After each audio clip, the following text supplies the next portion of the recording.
आपने जो बात अभी की कि इब्राहिम अकॉर्ड जो है वो तो फ़लस्तीन की उमंगों की तर्जुमान तो ना शायद फ़लस्तीन और इसराइल दोनों के नहीं दोनों की तर्जुमान में नहीं है।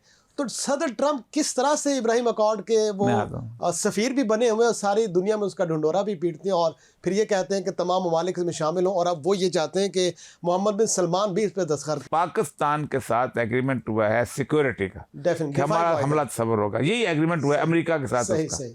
तो ये 3 की ट्रेल बन गई ना यहाँ पर। और ये साहब ये जो F-35 की जो डिमांड सऊदी अरब ने रखी है और साथ ही वो जंगी जदीद हथियार और टेक्नोलॉजी भी मांगता है और बदले में जो सदर ट्रंप है उन्होंने सरमाकारी का जो आप कह सकते हैं कि बात रखी और उन्होंने कहा कि $600 अरब तो उसने एक ट्रिलियन उन्होंने कहा कि हम 1000 अरब डॉलर के करीब करेंगे। और लेकिन साथ ये भी अपने दोस्त कहते हुए ये भी पुकारा कि इब्राहिम जो अकॉर्ड्स है आप इसको तस्लीम करें। आपने जो बात अभी की कि इब्राहिम अकॉर्ड जो है वो तो फ़लस्तीन की उमंगों की तर्जुमान तो ना शायद फ़लस्तीन और इसराइल दोनों के नहीं दोनों की तर्जुमान में नहीं है। तो सदर ट्रंप किस तरह से इब्राहिम अकॉर्ड के वो सफ़ीर भी बने हुए हैं और सारी दुनिया में उसका ढंढोरा भी पीटते हैं और फिर ये कहते हैं कि तमाम ममालिक इसमें शामिल हों और अब वो ये चाहते हैं कि मोहम्मद बिन सलमान भी इस पर दस्तखत करते हैं। देखें उन्होंने इसराइल सर तारीख के तनाज़र में क्या आपको लगता है कि मोहम्मद बिन सलमान एग्री हो जाएंगे इस मुआहदे पे? मैं बताता हूँ हो जाएंगे। अच्छा। और भी मैं बताता हूँ उसके लिए यही मसला शुरू होना है। देखें इब्राहिम अकॉर्ड उन्होंने यूएई का साइन करवा लिया ना सऊदी अरब से अपना इसराइल। अब सूरत हाल देखें ना, F-35 क्या चीज़ है? F-35 जो है ये उनका स्टाइलिश टेक्नोलॉजी है जो कि उनका अहम तरीन सिस्टम अकेला नहीं है, इसके साथ उसका सैटेलाइट गाइडेड प्रिंसिपल्स है, उसका आयरन डोम है, वो सारा कुछ। जिसको वो F-35 देते हैं उसका मतलब यह है कि the security of that country is the responsibility of the United states of America. सही सही। उसका पहली क्लॉज ये है कि जब आप और हमारा सिक्योरिटी है तो then you have to exclude China out of it, ताकि हमारी टेक्नोलॉजी वो न ले सके। क्योंकि ज़ाहिर बात है जब वो होंगे तो टेक्नोलॉजी। अब यहाँ से मिलाएं जरा, इससे पहले किसका एग्रीमेंट हुआ है सऊदी अरब के साथ सिक्योरिटी वाला? कतर के साथ सर? नहीं, हमारे साथ हुआ है। अच्छा उससे पहले? जी हाँ उससे पहले वो डेफिनेटली सही है। कतर का अपना कतर का बायलैटरल एग्रीमेंट इस तरह का नहीं है। कतर पे जब हमला हुआ तो उसके बाद सऊदी अरब को तशवीश नहीं, वो तशवीश एग्रीमेंट नहीं हुआ ना। कतर को तो उन्होंने कहा था कि वो तो 8 लोगों का 8 लोगों पाकिस्तान के साथ एग्रीमेंट हुआ है सिक्योरिटी का कि हमारा हमला तस्वर होगा, यही एग्रीमेंट हुआ है अमेरिका के साथ उसका। तो ये 3 की ट्रेल बन गई ना यहाँ पर। इस ट्रेल में होगा ये कि पाकिस्तान को भी कहा जाएगा कि चीन को खुदाफिज कहो। अच्छा। और सऊदी अरब ने तो कर लिया चीन को खुदाफिज कहना। और ये हमारे ऊपर बहुत पुरानी डिमांड है। IMF कहता है हम लोन तब देंगे अब चीन के लोन एग्रीमेंट हमारे साथ शेयर करो। अच्छा। अभी भी उन्होंने शोर मचाया। अब ये है कि सूरत हाल के मोहम्मद बिन सलमान जो है वो पाकिस्तान को और इसको दोनों को जो है आपस में ये मजबूर करें। क्यों? दोनों की एक बड़ी प्रॉब्लम है, पाकिस्तान की भी उसकी भी। दोनों के हुकूमतें मानती हैं, लोगों के अवाम नहीं मानते। सही, बिल्कुल। UAE ने क्यों कर लिया? क्योंकि UAE के अवाम में अक्सरियत जो है वो या पाकिस्तानी है या इंडियन है। उनकी बुला से इसराइल छोड़ के इसराइल के बाप को तस्लीम कर सही, उनको तो कोई परवाह नहीं, वो अपना मजदूरी करेंगे वापस आ जाएंगे। फिर दूसरी बात यह है कि लोग कहते हैं जी दुबई में कितना अमन है। मैंने कहा मुश्किल काम है। तो मुझे ये इख्तियार दें कि यहाँ मैं ट्रैफिक के चलान करने वाले को कान से पकड़ूं, जहाज पे बैठा के उसके घर भेज दूं, तो अमन तो होगा। दुबई में अमन करना होगा मुझे। दुबई अमन तो जहाँ लोकल तो वहाँ पे उस तरह से नहीं है ही नहीं, जिस तरह से बाकी बाहर के ममालिक के लोग हैं। इंडियन है, पाकिस्तानी है, बांग्लादेशी बहुत बड़ी तादाद 80% बाहर के है। तो वहाँ अमन करना कौन सा मुश्किल काम है? तो असल में वहाँ तो दुबई में, इस तरह कतर में, बाकी जगह भी अलजायर वगैरह। सऊदी अरब की जो पॉपुलेशन है वो मेजॉरिटी जो है बड़ी स्टॉन्च किस्म के मुस्लिम, इसलिए मेजर मूवमेंट हुई। उसामा बिन लादेन भी तो वहीं पैदा हुआ था, वही उसने मूवमेंट शुरू की थी। फिर उन्होंने मिलते तरले किए कि तुम चले। दूसरा पाकिस्तान का मसला है। पाकिस्तान की भी ये है कि वो इसराइल को तस्लीम कर जहाँ पर। तो ये जो आखिरी जो लड़ाई जहाँ से इमरान खान के खिलाफ शुरू हुए थे वहीं से शुरू हुए थे कि 4 लोगों की मीटिंग थी। इमरान खान था, उसके बाद मोहम्मद सलमान था, भाजपा था, फैज था, इसराइल को तस्लीम करना। अच्छा सर, ये जो आप ओनली पर्सन जी हाँ जी who refused that was Imran Khan. जी सर, ठीक। जिसकी वजह से बात आगे नहीं बढ़ सकी, फिर उनका रजीम चेंज कर। अच्छा, और ये सर जैसे आपने इस तरफ रोशनी डाली कि सऊदी अरब शायद पाकिस्तान को भी मजबूर करेगा, दोनों एक साथ करेंगे, दोस्ती में या किसी भी तरीके से कि आप इब्राहिम अकॉर्ड के मुताबिक और फ़लस्तीन को तस्लीम करने की तरफ भी शायद बात जा सकती है। इब्राहिम अकॉर्ड में आ गए तस्लीम तो खुद बहुत होगा। डेफिनेटली।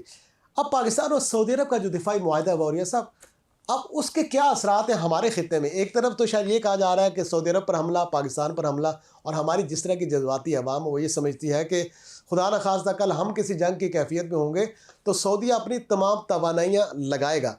और अगर आवाम का ये परसेप्शन है, और अगर सऊदी अरब पे आ जाओ तो हमारे F-16 उड़ेंगे, हमारे तमाम जदीद तैयारे उड़ेंगे और वहाँ जाके उनका दिफा करेंगे। दुश्मन कौन है? सऊदी अरब की ज़्यादा लड़ाई तो ईरान से रही सर, हमेशा ईरान से। ईरान है ना, डेफिनेटली या यमन है, कह सकते हैं। ठीक है, जी हाँ। सऊदी अरब का दुश्मन कौन है? वही है ना। तो हमें किसके खिलाफ लड़ना पड़ेगा?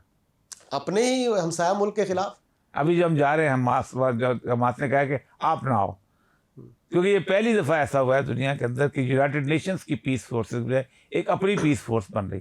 ये पीस फोर्स नहीं है, ये बेसिकली हमास के खात्मे की फोर्स बन रही है। इसीलिए उसने तुर्की को नहीं माना, इसलिए वहाँ पर सब अब ये दो फोर्स होगी, ये इसराइल और मिस्र की जॉइंट कमांड के तहत फोर्स बनेगी। सही। अगर हम जाते हैं तो उनकी जॉइंट कमांड के अंडर हम काम करें। वो जो बड़ा अभी न्यूयॉर्क टाइम का आर्टिकल आया था, ये सारे के सारे 6 के 6 जो थे, सारे के सारे ये इजराइल की मुसलमान ममालिक, जिनमें कतर भी शामिल था, कुवैत भी शामिल था, सऊदी अरब भी शामिल था, उसके बाद अपना वो क्या नाम है, उर्दन भी शामिल था, मिस्र भी शामिल, ये सारे इसराइल की आर्मी के साथ इन कनाइमस थे, उनके साथ राब्ते में थे कि हमने हमास को ख़त्म करना। अच्छा, और ये सब सऊदी अरब का एक जो बड़ा कंसर्न ये भी है कि जो वेस्ट बैंक है वो भी फ़लस्तीन के पास रहेगा और एक आज़ाद फ़लस्तीन जो अथॉरिटी जिसे आप कहते हैं वो बनेगी। लेकिन नेतन्याहू या उनके जितने भी हम नवाला और हम प्याल हैं वो तो सराम इसकी मुखालफत कर रहे हैं, और शायद इसी तनाजुर में सदर ट्रंप की और नेतन्याहू की आपस में भी शायद इतनी करीबी ताल्लुक रहा नहीं। करीबी ताल्लुक बहुत प्ले करते हैं, ऐसी बात नहीं है। देखिए 1896 में आया है प्रोटोकॉल द ज़ायनिज़्म कि हमने इसराइल बनाना है, और 1916 में बाल्फोर एग्रीमेंट आया है जो बरतानिया ने किया था रॉथशील्ड के साथ कि हम आपको ज़मीन लेके देंगे। उस वक़्त से लेके आज तक वो लोग जो हैं वो वहाँ पर अपनी आबादियात में इजाफा कर रहे हैं।